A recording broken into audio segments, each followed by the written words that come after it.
Сайтты қолданудың ең негізгі алгоритмі дәл осы жерде қолданыс тапқан.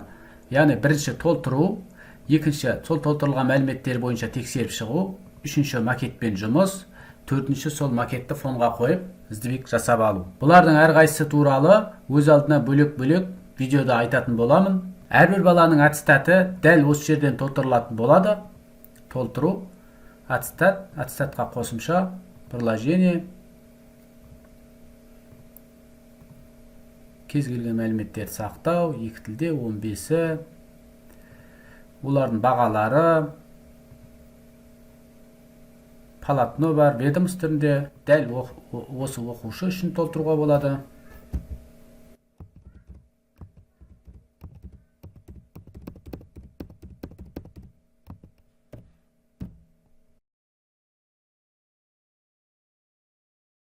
Бағалар түсті, екі тілде де бір баға, ол бағалардың атауын менюден бағалар тізімі деген жерден көре аламыз. Приложениеге мына атау, қазақша қосымшасына осы атау түсетін болады. Менюден негізінен справочник орналасқан. Бағалар тізімі, мектеп атаулар тізімі, класс атаулар тізімі. Егер сіз бірнеше мектеппен жұмыс жасайтын болсаңыз, осы жерден жаңадан мектебіңізді қосып, әр мектептің өзінің класстары болады. Ол менюде класс атаулар тізімі, яғни бұл бізде 102-ші мектептің класс атауларының тізімі. 25-ші мектепті таңдайтын болсақ, 9, мысалы сізде 9А деген болмауы мүмкін, сіз 9А-сын алып тастап, 9-ның өзін сақтап қоя аласыз. Мыналар сізге артық болса алып тастайсыз, басқа класстар жоқ болса, қажет емес болса. Яғни ол өз қалауыңыз, өз еркіңіз. 9-да бір класс, 11-де бір класс қана болатын болса егер.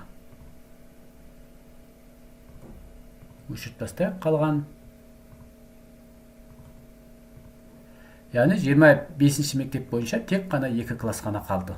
Және инструкция қарастырылған. Инструкцияда сізде қысқада нұсқа тематика бойынша бөлініп тұр. Оқушылар тізімі қалай толтырылады, осы жерде көрсетілген. Төлем жасау үшін менюде төлем жасау өтеміз. Және өзіңізге ыңғайлы аударым түрін таңдап, төлем жасап, сол төлем туралы ақпарат көрсетеміз. Және осы жерде ақпаратты толық жазып администраторға жібереміз, және ол мына жерде қосылу керек. Егер бір мектепте бірнеше класс жетекші өз алдарына аккаунт құрып алған болса, онда бір аккаунтта координата настройкасын келтіріп, қалған класс жетекшілерде сол аккаунттың ID-ін жазып көшіріп алуға болады. Координата көшіру вкладкасы сол үшін арналған. Яғни бір жасалған жұмысты екі қайталап жасамас үшін. Дубликат деген сөзді басу, немесе қандай да бір сөздер қалып қойған болса, соны дописать етуге арналған. Осы дубликат түзету деген.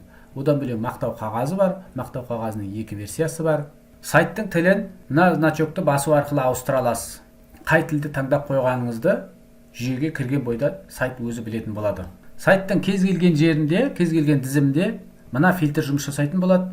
Бізде қазір 9А-ны таңдаса, 9А-де оқушы жоқ, 11А-да оқушы бар. Бұл фильтр Excel'ден импорт жасаған кезде де тікелей әсер етеді. Excel'ден импорт оқушылардың тізімі 11А-ға құйып алады дегенді білдіріп тұр. Бұл Excel'мен жұмыс жасау бір мезетте бірнеше мектеппен қатар жұмыс жасайтын адамдарға ыңғайлы. Қандай да бір сұрақ туындаса, инструкцияны басып, 10 минутыңызды қиып қарап алсаңыз, бұл сайтты қолдану барысында сіз көп уақыт үнемдейтін боласыз. Іске сәт.